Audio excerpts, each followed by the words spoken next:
ভাই বাদার, তোমরা সবাই কেমন আছো? আশা করি সকালে ভালো আছো। আজকে বাইক নিয়ে একটু বের হলাম, যে সামনে আমাদের এখানে এই ব্রিজটাতে আমাদের বাইক সম্পর্কে কিছু জানাবো। জিপিএক্স যেমন মানে চালায় আমায় 15-16 দিন হলো নিয়েছি বাইকটা নিয়েও। এটা ঠাকালাম এখানে। এখানকার ভিউটা অনেক সুন্দর, দুই পা নদী, ব্রিজ, এই যে দেখো বিল, এটা সাতল বিল।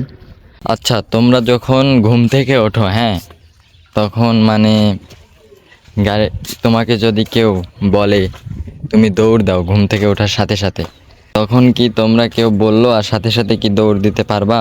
তোমরা তো ভাববা কেন আমাকে দৌড়াতে বললো আর কেনই বা দৌড়াবো, একটু তো ওয়েট করতে হবে, ঠিক না? ঠিক তেমনই বাইকটা যখন তোমরা বাসাতে থুবে, তখন একটু বাইকটা স্টার্ট দিয়ে একটু আগেই টান দিবা না, একটু ওয়েট করবা। তারপরে আস্তে আস্তে মোবাইলটা ইঞ্জিলে যখন মানে ছড়াই যাবে, তখন বাইকটা টান দিবা, মানে একটু 1 মিনিট বা 30 সেকেন্ড এরকম ওয়েট করবা। তাহলে বাইকটা মানে ভালো থাকবে আর কি। তোমাদের যা বুঝাইলাম তোমরা তো বুঝেই গেছো। এরা ছাড়া রাইডিং ব্লগ ভিডিও এভাবে দেওয়া হচ্ছে না, কোনো জায়গায় বেড়াইতেও পারতেছে না। ওয়েদার দেখো, ওয়েদার অনেক বাজে। আকাশে মেঘ, চারদিকে পানি আর পানি। দেখো মানে বাসা থেকে একটু বেরই করছি, তাই কাদা দিয়ে নিচ দিয়ে মানে কাদা দিয়ে ভরে গেছে। তুমি এই গাড়িতে যতটুকু তুমি পাওয়ার চাও, তুমি তোমার মনের মতোই পাওয়ার পাবা এই গাড়িটাতে।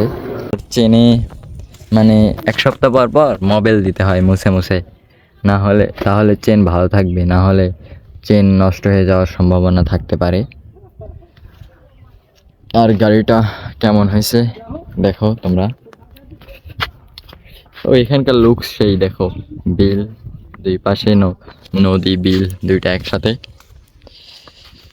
আচ্ছা, এখন বাসায় যাব, পরে আবার তোমাদের ভিডিও দিবনি। ভালো এর মতো ভালো থাকো, পরের ভিডিওতে দেখা হবে আবার। সবাই নতুন চ্যানেলটা সাবস্ক্রাইব করে পাশে থাকো।